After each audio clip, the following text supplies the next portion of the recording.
चलिए आज देखेंगे क्लास 10th का मैथ करेंगे, चैप्टर 1 से स्टार्ट करेंगे और उसको मैं सबसे पहले इंट्रोड्यूस करवाऊंगा कि चैप्टर में क्या पढ़ना है। उसके बाद सॉल्व एग्जाम्पल, जितने भी एग्जाम्पल्स है जिसको हिंदी में बोलते हैं उदाहरण, जितने भी उदाहरण है वो सारे क्वेश्चन करवाएंगे। Bihar board text book, Bihar board की बुक जो है उसी को मैं करवाऊंगा A to Z क्वेश्चन। हाँ, ये ध्यान दीजिएगा, जैसा कि वीडियो मैं अपलोड करूंगा उसके बाद देखिए जैसा रिस्पांस रहता है उसके बाद आगे की वीडियो मैं तैयार करूँगा। ठीक है, तो चलिए शुरू करते हैं। ध्यान रहे कि अगर वीडियो अच्छा लगे तो लाइक करना है और शेयर करना है अपने दोस्तों के पास, और सब्सक्राइब नहीं किया तो सब्सक्राइब करके ऑल बेल आइकन दबा लेना है। ठीक है, चलिए शुरू करते हैं। आते हैं फर्स्ट चैप्टर में। चैप्टर फर्स्ट में पढ़ना है आप लोग को यूक्लिड विभाजन परिमेयिका। यूक्लिड विभाजन परिमेयिका है क्या, उसको पहले डिफाइन करते हैं, डेफिनेशन देखते हैं उसका। परिभाषा, दो धनात्मक पूर्णांक ए बी लेना है आपको दिए ए बी लेना है दिए रहने पर ऐसी अद्वितीय पूर्ण संख्याएं Q और R विद्यमान है कि Q और R विद्यमान होगा। ये यूक्लिड साहब ने एक फार्मूला दिया है, A equal to B Q plus R, A equal to B Q plus R. इन्होंने कौन दिए हैं, तो यूक्लिड साहब जी कौन है, तो एक साइंटिस्ट, एक मैथमेटिशियन है जिन्होंने फार्मूला दिया A equal to B Q plus R. यहाँ पे क्या होना चाहिए, 0 से बड़ा या बराबर R का वैल्यू होना चाहिए। 0 से बड़ा या बराबर, 0 भी हो सकता है या 0 से बड़ा होगा, 0 से छोटा नहीं होगा। कहने का मतलब माइनस में नंबर नहीं होगा। कहाँ पे, तो यहाँ पे R की जगह पे माइनस में नंबर नहीं होगा। ठीक है, और R से B का वैल्यू हमेशा बड़ा होगा। ये जो B है वो R से हमेशा बड़ा होगा, मतलब इस नंबर से हमेशा इसका नंबर ये बड़ा होगा। चलिए, तो अब इस फार्मूला पे ही, अच्छा यूक्लिड साहब जो दिए हैं ये फार्मूला, इससे हम क्या कर सकते हैं, इससे हम यही कर सकते हैं कि इस अध्याय में हमें पढ़ना है कि HCF जिसको महत्तम समापवर्तक बोलते हैं वो निकालने का एक प्रोसेस दिए हैं। जी जनरली हम लोग कैसे डिवीजन मेथड, मतलब विभाजिता के नियम से निकाल लेते हैं, या उसको अभाज्य संख्या गुणनखंड के रूप में निकालते हैं। लेकिन क्या है, इन्होंने कुछ और तरीका दिया है, बहुत ही यूनिक तरीका है, इसको अभी हम पढ़ेंगे।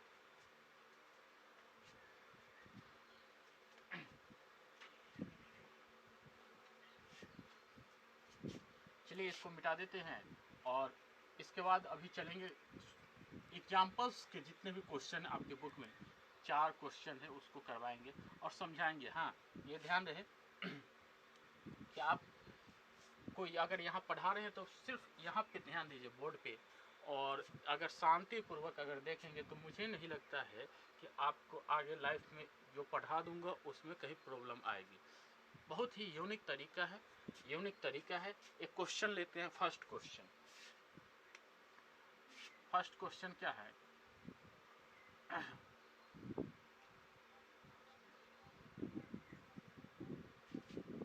और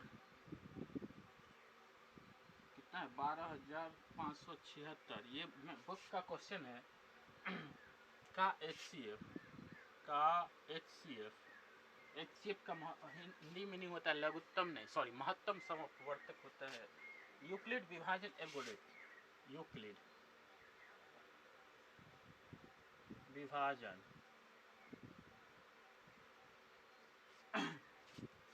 यूक्लिड विभाजन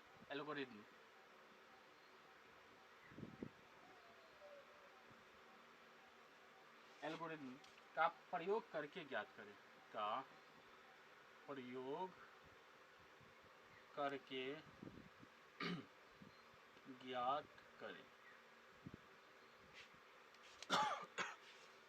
तो देखेंगे ये क्वेश्चन है और निकालने का तरीका क्या, बहुत ही यूनिक तरीका है। आप बहुत ही स्टेप बाय स्टेप देखेंगे तो समझ लीजिएगा, समझने में कोई परेशानी नहीं होगा।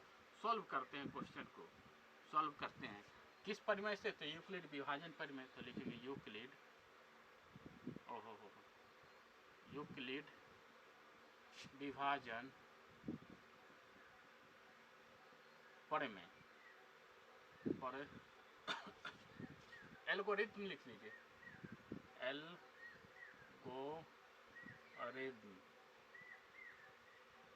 से, ठीक है।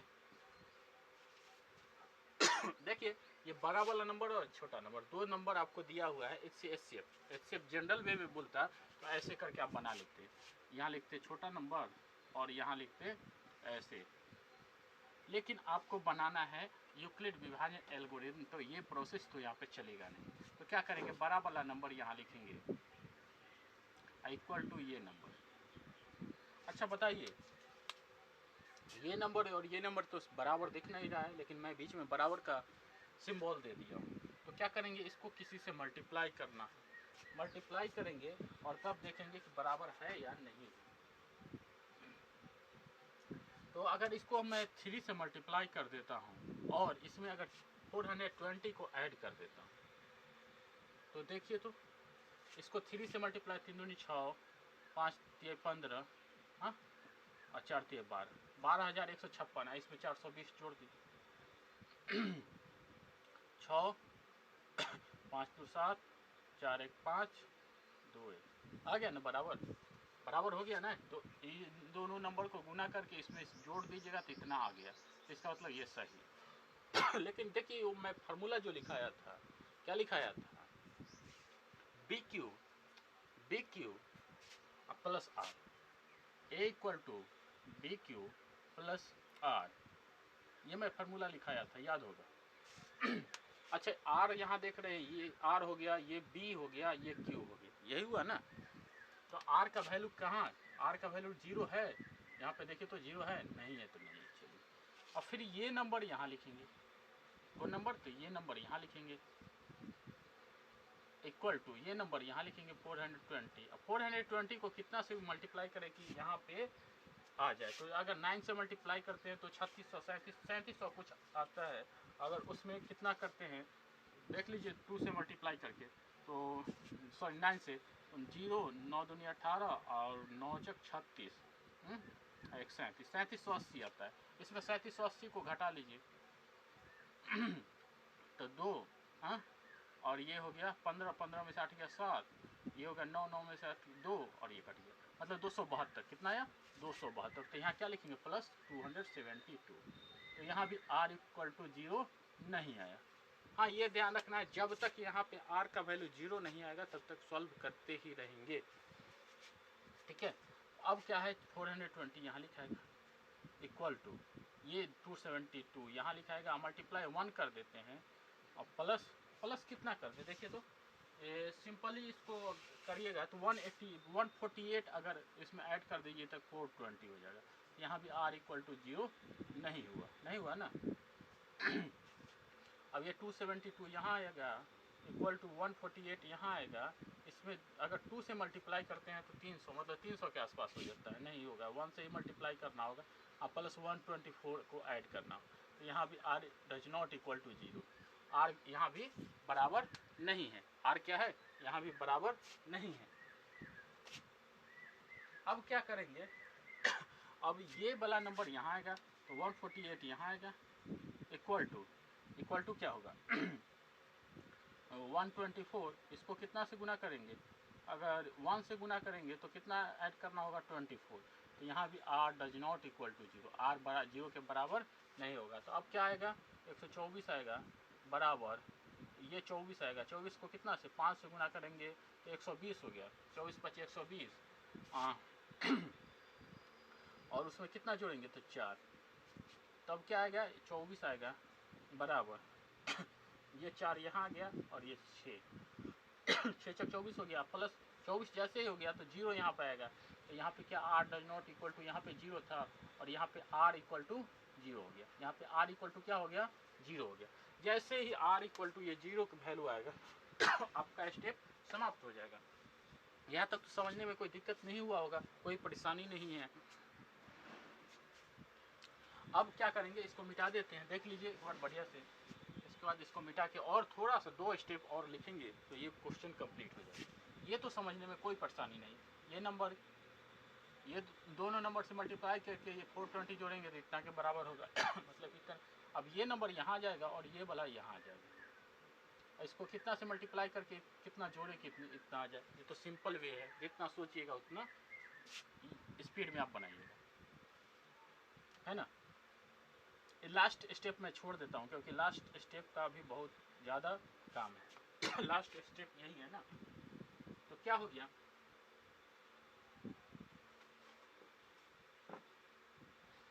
शेषफल क्या हो गया, शेषफल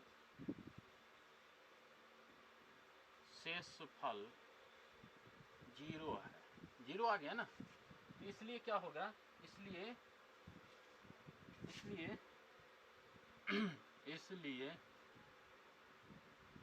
इसलिए कार्य जो कर रहे थे वो समाप्त है, कार्य समाप्त है। कोई दिक्कत कोई परेशानी नहीं है ना, कार्य समाप्त है। तो अब क्या लिखेंगे, भाजक क्या होगा इसका, भाजक, भाजक देखिए तो भाजक कितना है, भाजक 4 है, भाजक कितना गया 4 है। तो इसलिए क्या होगा इस तब जब भाजक 4 हो गया तब ये नंबर और 12,576 का HCF बराबर, ये भाजक जो होगा वो HCF होगा 4 होगा। बस यही करना आपको है। अब इसको मिटा सकते हैं, मतलब जो बनाए पूरा स्टेप और ये उसके नीचे, ठीक है। स्टेप को आपको जंप नहीं करना है, जंप कीजिएगा क्योंकि आपको बोर्ड का एग्ज़ाम देना है और बोर्ड के एग्ज़ाम में क्या है, स्टेप जैसे ही जंप कीजिएगा तो आपको नंबर कम दिया जाएगा, स्टेप जंप नहीं करना है, ठीक है। ये बहुत बच्चे क्या करते हैं जल्दीबाजी में बहुत स्टेप्स, कई स्टेप छोड़ देते हैं और डायरेक्ट में आंसर लिख देते हैं, 2-3 स्टेप के बाद डायरेक्ट आंसर। तो वो क्या होता है बहुत बड़ा घोटाला, तो टीचर भी समझ जाते हैं बच्चा नकल किया होगा। आते हैं अब सेकेंड क्वेश्चन, एग्जाम्पल 2।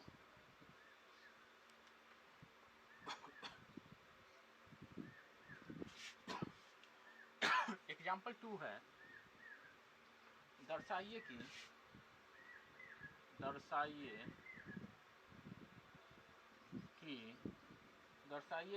प्रत्येक धनात्मक संख्या, दर्शाइए कि प्रत्येक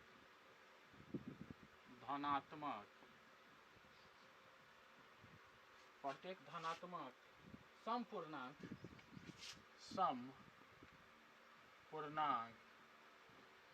समपूर्णांक 2q के रूप का होता है, 2q के रूप का होता है। ये आपके बुक में सेकेंड क्वेश्चन दिया गया है और आगे थोड़ा सा लिखा हुआ है, 2q के रूप का होता है तथा प्रत्येक धनात्मक विषम पूर्णांक तथा प्रत्येक धनात्मक विषम पूर्णांक 2q + 1 क्या है, 2q + 1 के रूप का होता है, 2q + 1 के रूप का होता है। कोई परेशानी नहीं है। तो आपको क्या निकालना है, जहाँ q कोई पूर्णांक है, जहाँ क्या है, जहाँ q कोई पूर्णांक है, ठीक है। अब मुझे ये बताइए इस क्वेश्चन में तो मुझे उसमें तो नंबर दिया हुआ था 40, क्या था 4096 था, हाँ 4052 था और 12,576, लेकिन इसमें तो गजब नंबर दिया है, 2q और 2q + 1। बहुत सोचने वाली बात लग रहा है। नहीं कुछ नहीं है, घबराने की ज़रूरत नहीं है। क्वेश्चन देखिए आराम से, हाँ कहीं भी अगर आपको क्वेश्चन सॉल्व करना होता है तो स्टेप बाय स्टेप पढ़िए, अगर जो भी कंक्लूजन मिले उसको नोट करते रहना है। तो क्या बोल रहा है, दर्शाइए कि प्रत्येक धनात्मक समपूर्णांक 2q के रूप का होता है। हो सकता है, तब तो दिया है ना, अगर नहीं है तो हम प्रूफ करेंगे। तो क्या करेंगे सबसे पहले हम इसको क्या करेंगे, मान लेंगे हल करना है, हल ना करना है। तो माना कि ए एक समपूर्णांक है ना, एक सम नहीं, एक धनात्मक पूर्णांक है, ठीक है। अब आगे क्या करेंगे, जहां मैं फार्मूला लिखाया हूं इसको क्या बोलते हैं, क्यू बोलते हैं। क्या बोलते थे, फार्मूला लिखवाया हूं ना थोड़ा देर पहले, जस्ट फार्मूला लिखवाया हूं। क्या लिखवाया था, बी क्यू। तो बी और ये क्यू, तो बी का वैल्यू कितना होगा, तो जहां बी इक्वल टू 2, जहां बी इक्वल टू कितना हो जाएगा 2। 1 मिनट होल्ड करेंगे।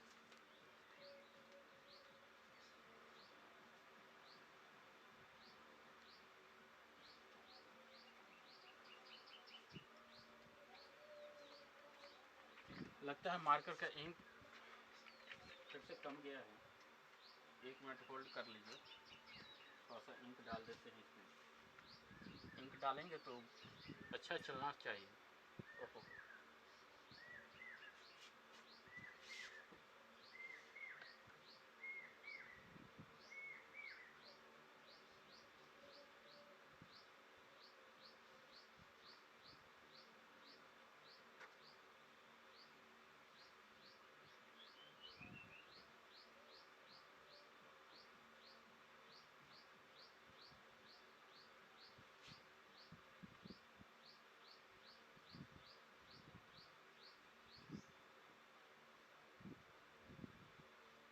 चलिए अब हो गया। जहाँ b इक्वल टू क्या मैं लिया हूँ, जहाँ b इक्वल टू 2, जब b इक्वल टू 2 लिए हैं तो अब क्या करेंगे, कुछ करने की ज़्यादा ज़रूरत नहीं है, बहुत ही छोटा छोटा क्वेश्चन आपके बुक में दिया है। लेकिन क्या करते हैं हम लोग, क्या करते हैं उसको बहुत लंबा ले जाते हैं और बच्चे के बीच में ऐसे पेश कर देते हैं जो कि बच्चा को लगता है कि अरे मैथ बहुत बड़ा टफ सब्जेक्ट है, इसको पढ़ने में बहुत मेहनत लगता है, ये वो अगरम बगरम बहुत सारी बातें हो जाती है, जिससे बच्चे परेशान हो जाते हैं और मैथ्स पढ़ने में रुचि उनका कम होना शुरू हो जाता है। इसलिए क्या करेंगे, मेरे वीडियो को देखिए और अगर कहीं परेशानी होता है तो कमेंट कीजिए, मैं उसको ईजी वे में एक्सप्लेन करके आपको दूंगा, ठीक है। और उसको आराम से देखिए, और देखिए वीडियो अच्छा लगे तो लाइक भी कर दीजिए, आपका बनता है, मेरा हक है कि आप लाइक कीजिए, अपने दोस्तों के पास शेयर कीजिए। सब्सक्राइब कर लेना नहीं भूलना है, सब्सक्राइब कर लीजिएगा तो आपको ऑल नोटिफिकेशन आते रहेगा। सब्सक्राइब करने के बाद ऑल बेल को प्रेस कर लेना है। तो क्या करेंगे, अब इसको कैसे सॉल्व करेंगे, तो यूक्लिड विभाजन, क्या यूक्लिड विभाजन, क्या यूक्लिड विभाजन परिमेयिका से, इसी से करेंगे ना। तो क्या a इक्वल टू क्या था 2q plus are, 2q plus are था ना, फार्मूला था ना, a equal to 2q plus R. जहाँ क्या लिखे थे, जहाँ r या तो 0 होगा या 0, जो अभी बताए हैं सॉल्व करके, या तो 0 होगा या 1 होगा। क्यों 1 होगा, देखिए क्योंकि यहाँ पे 2 है तो 0 होगा या तो 1 होगा, ठीक है। नेगेटिव तो होता नहीं है, इसलिए क्या होगा, r का वैल्यू 0 होगा या 1 होगा, ठीक है।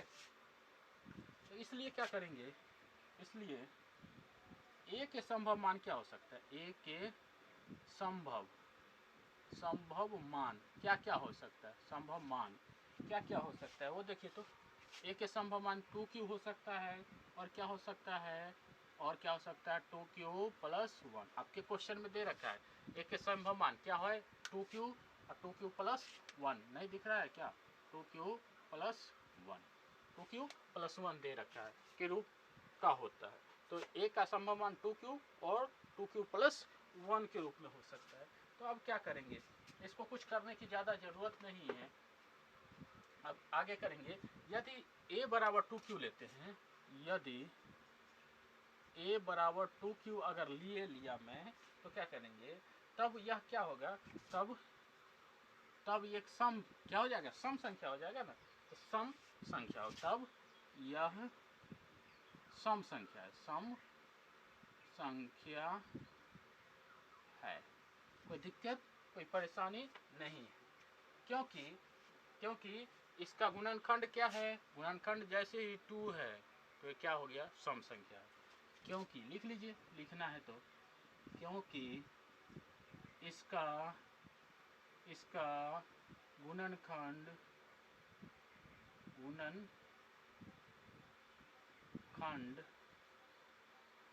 2 है। ठीक है, दिख रहा होगा, दिख रहा है ना, क्योंकि इसका गुणनखंड 2 है। अब चलिए जैसे 2 गुणनखंड हो गया तो क्या हो गया, धनात्मक हो गया, धनात्मक कहिए, सम कहिए, ठीक है। और साथ ही धनात्मक पूर्णांक या तो सम हो सकता है या विषम हो सकता है, या ये लिखिए, साथ ही धनात्मक पूर्णांक या तो सम हो सकता है या विषम। ठीक है, या तो सम हो सकता है या विषम हो सकता है। ठीक है अब क्या करेंगे, अब कुछ नहीं करना है, अब ज़्यादा लिखने की ज़रूरत नहीं है, क्योंकि बहुत ही थोड़ा सा लंबा नहीं, लंबा कहाँ, बहुत छोटा सा सॉल्यूशन। तो अब क्या करेंगे, तो क्या है, साथ ही धनात्मक पूर्णांक या तो सम हो सकता है या विषम हो सकता है। तो सम विषम हो सकता है तो क्या लिख सकते हैं, कोई धनात्मक विषम पूर्णांक 2q + 1 के रूप में लिखा जा सकता है। तो इसलिए कोई धनात्मक पूर्णांक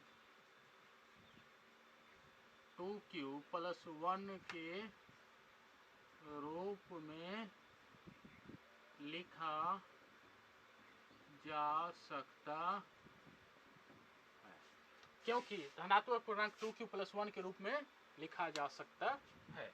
ठीक है, ये आपका सॉल्व हो गया, कहीं भी कोई दिक्कत नहीं। हाँ, इस टाइप्स का क्वेश्चन है तो थोड़ा सा क्या करना है, इस टाइप्स को क्वेश्चन के लिए आपको प्रैक्टिस की ज़रूरत है, प्रैक्टिस कीजिएगा तब आप परफेक्ट बनिएगा। ठीक है, तो अब देख लीजिए, अब चलेंगे अगला क्वेश्चन नंबर 3। कौन सा क्वेश्चन नंबर 3 पे चलेंगे। और क्वेश्चन नंबर 3 भी लगभग यूनिक ही है, क्योंकि उसमें भी कुछ ऐसा ही क्वेश्चन है जैसे अभी 2 बनाए हैं।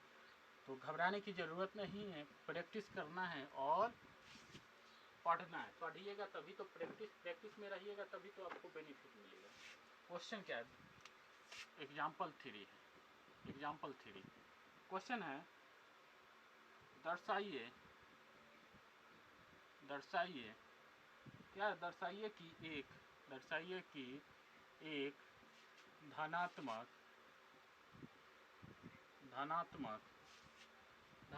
विषम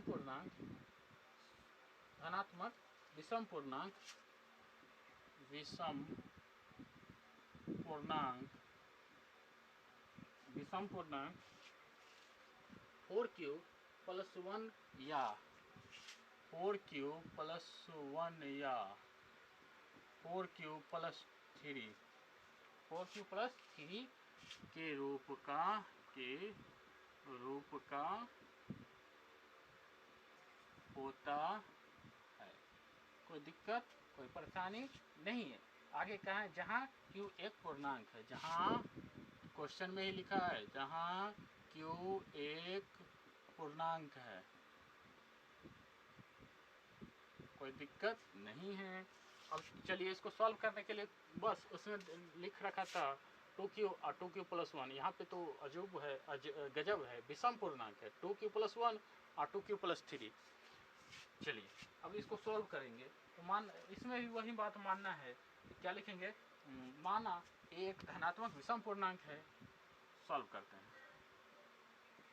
माना एक क्या है, विषम या विषम, इसमें क्वेश्चन में लिख रखा है विषम है ना। तो एक धनात्मक विषम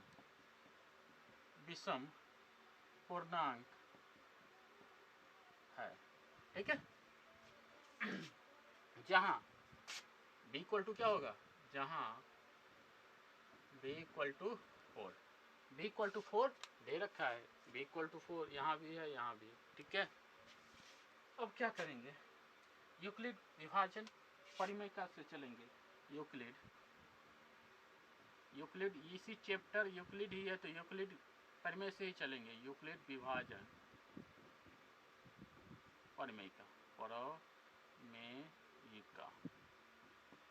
से, ठीक है। तो ए के संभव मान क्या हो सकता है, यूक्लिड विभाजन परिमेय से चलेंगे तो पहले क्वेश्चन में दे रखा है a equal to 4q plus r, ये तो फार्मूला है, ये फार्मूला है, आपको पढ़ाया है पीछे। जहाँ पे क्या हो सकता है, r का वैल्यू क्या हो सकता है, r इक्वल टू 0 हो सकता है, 1 हो सकता है, 2 हो सकता है, 3, 4 तो नहीं हो सकता क्योंकि 4 तो यहाँ दे रखा है, ठीक है। ए के संभव मान क्या हो सकता है, इसलिए ए के संभव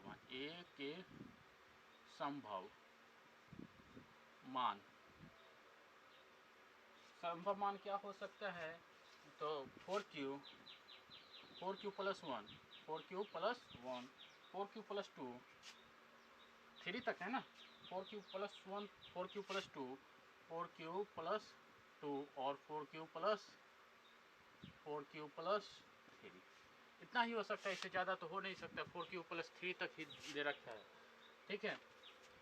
तो क्या हो सकता है, ए चूँकि ए क्या है, एक विषम है ना, विषम पूर्णांक है, चूँकि ए एक विषम, यहाँ क्वेश्चन लिख रखा है विषम पूर्णांक है, ठीक है, विषम पूर्णांक है, इसलिए यह क्या हो सकता है, 4q, इसलिए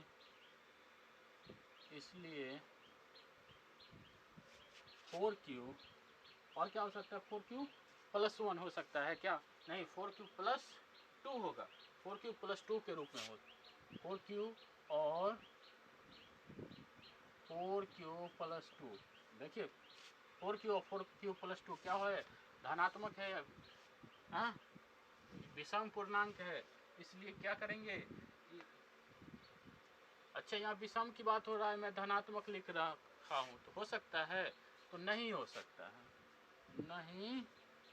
नहीं हो सकता है, क्या नहीं हो सकता है, नहीं हो सकता है,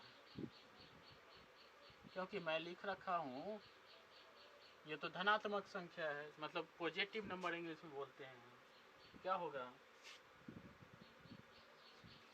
ये किससे भाज्य होगा, ये 2 से भाज्य होगा, 2 से विभाजित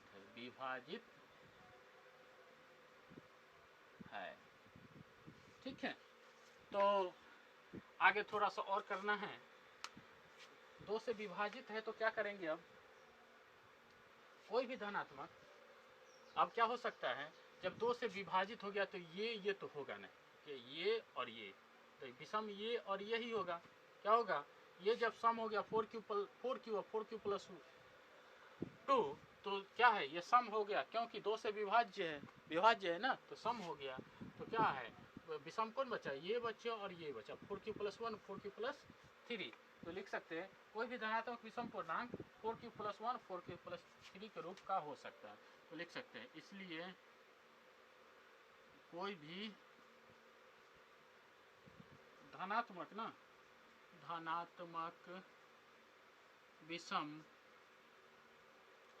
पूर्णांक 4q प्लस 1, क्या 4q प्लस 1, 4q प्लस 1 और 4q प्लस 3 के रूप का हो सकता है, ठीक है। देख लीजिए स्टेप बाय स्टेप, कितना इजी है, कुछ तो करना है नहीं, बहुत ही इजी है, क्या, हाँ प्रैक्टिस करना जरूरी है, प्रैक्टिस बहुत ज़रूरी है, क्योंकि आप बोर्ड का एग्ज़ाम देने जा रहे हैं। वीडियो अच्छा लगे तो लाइक करना है, नहीं भूलना है। चलिए एक क्वेश्चन लास्ट, इसके बाद क्वेश्चन लास्ट पे आएंगे, क्वेश्चन लास्ट देख लेते हैं क्या है क्वेश्चन लास्ट। क्वेश्चन लास्ट, एक मिनट देखता हूँ क्वेश्चन लास्ट क्या है। हाँ चलिए इसको पहले मिटा लेता हूँ। वो एग्जाम्पल 4 आएगा। अब एग्जाम्पल 4 आएगा, ये लास्ट क्वेश्चन है। उसके बाद अगले वीडियो में एक्सरसाइज करवाएंगे। हाँ ये ध्यान रखिए कि अगर वीडियो अच्छा लगे तो कमेंट करके मुझे बताइएगा। लाइक करना नहीं भूलना है, शेयर और सब्सक्राइब भी ज़रूरी है आपके लिए। आपका कमेंट ही मेरे लिए क्या होगा, एक जिसको संजीवनी बूटी बोलते हैं वही काम करेगा और मैं उसको आगे कंटिन्यू रख पाऊँगा। ठीक है, तो देखिए क्वेश्चन, एक मिठाई क्या है, मिठाई। ये क्वेश्चन बहुत बड़ा दिख रहा है क्या। मिठाई विक्रेता एक मिठाई विक्रेता के पास 420 काजू। आप सभी के पास बुक होगा तो वहाँ तो देख ही लेंगे। काजू की बर्फिया और 130 बादाम की बर्फिया।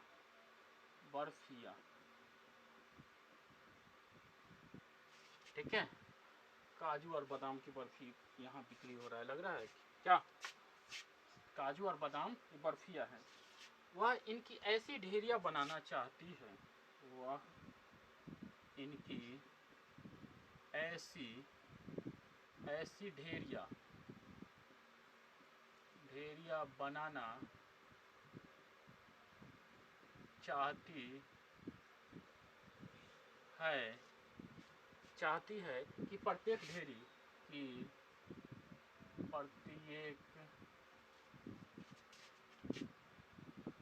ढेरी में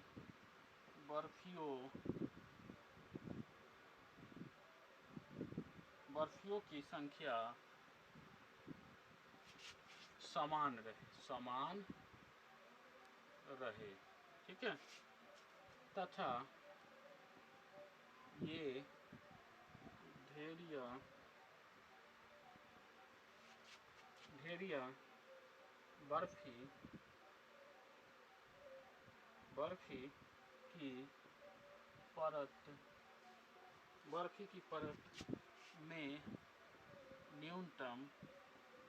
बर्फी की परत में न्यूनतम स्थान घेरे। अच्छा, न्यूनतम स्थान घेरे मतलब ये सेफ ही बोल रहा लगता है।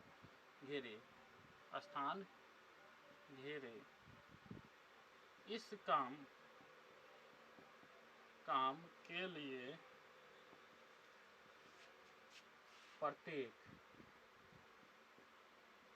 ढेरी में कितनी बर्फियाँ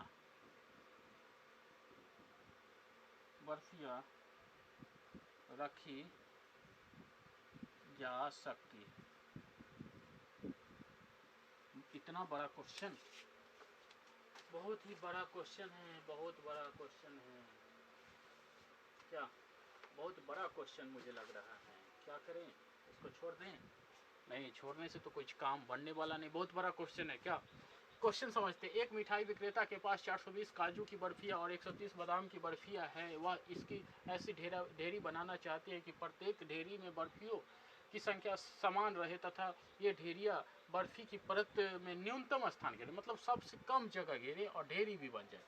तो कितना ढेरी बनेगा वो पूछ रहा है ना, कि परत न्यूनतम स्थान घेरे। इस कारण इस काम के लिए प्रत्येक ढेरी में कितनी बर्फियाँ रखी जाएगी। तो क्या करेंगे, तो प्रत्येक ढेरी में कितना रखा जाएगा, तो प्रत्येक ढेरी में बर्फियों की संख्या क्या हो सकता है, तो सॉल्व करेंगे। तो प्रत्येक ढेरी में न्यूनतम संख्या के लिए 420 और 130 का HCF निकालेंगे। निकालेंगे। ठीक है, क्या करेंगे, HCF निकालेंगे। लेकिन क्या है, हम तो HCF जनरल वे में बहुत आसानी से निकाल लेते हैं, लेकिन ये क्या है, यूक्लिड साहब का रूल है, उससे निकालेंगे। तो क्या करेंगे, लिखेंगे, पहले लिखेंगे यूक्लिड, ओहो यूक्लिड विभाजन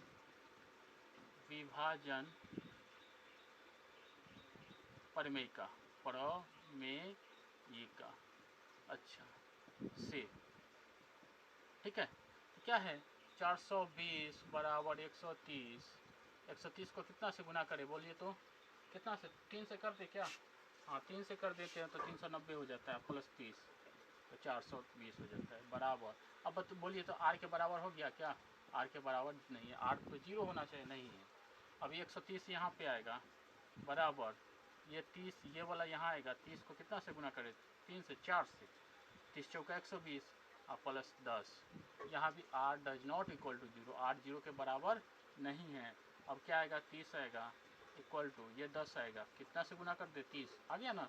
अब तो इसका मतलब 0 ऐड करना है, तो 0 ऐड करेंगे तो क्या करेंगे, तो यहाँ पे r इक्वल टू क्या हो गया, r इक्वल टू 0 हो गया, r इक्वल टू 0 हो गया। तो क्या कर सकते हैं, यहाँ 420 और 130 का HCF 420 और 130 का HCF कितना हो गया, HCF कितना हो गया, जो लास्ट में होता है वही ना, 10 है।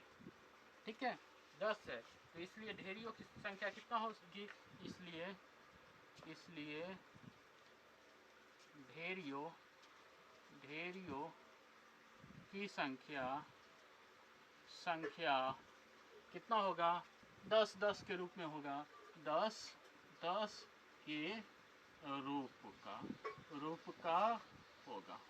आ रहा है समझ में ना, कोई दिक्कत नहीं है। क्या किए, ये दोनों नंबर का वही प्रत्येक ढेरी में न्यूनतम संख्या घेरना है ना, घेरे, तो क्या करेंगे, 420 और 130 का HCF निकालेंगे। तो किससे, यूक्लिड विभाजन परिमेयिका से निकालेंगे। तो 420 इक्वल टू 130, इसको 3 से गुना करके 30 जोड़ दे, 420 के बराबर। आर तो 0 नहीं हुआ, फिर 130 ये यहाँ आया और ये 30 यहाँ आया, 4 से गुना के 120 और ये 10 जोड़ दिया, 130 हो गया। यहाँ भी 0 नहीं आया, 10 है ना। चलिए, तो अब क्या करें, तो ये 30 यहाँ आया और ये 10 यहाँ, तो 10 या 30 हो गया, या फिर 0, तार इक्वल टू 0। तो यहाँ जैसे ही, तो ये लास्ट में जिससे लगता है वो हो जाता है HCF। तो यहाँ 420 और 130 का HCF कितना है, 10 है। इसलिए ढेरियों की संख्या कितना क्या हो सकता है, 10 के रूप का हो सकता है। ठीक है, तो अगले आप वीडियो देखिए और शेयर और लाइक सब्सक्राइब कर लीजिएगा। और वीडियो अच्छा लगे तो मुझे कमेंट करके भी बताइएगा कि क्या करना है और आगे कंटिन्यू करना है या नहीं। कंटिन्यू मैं करूँगा, नेक्स्ट एक्सरसाइज आपका कमेंट के ऊपर डिपेंड करता है। और वीडियो लाइक करके शेयर अपने दोस्तों के पास ज़रूर करें। बहुत बहुत धन्यवाद, थैंक यू।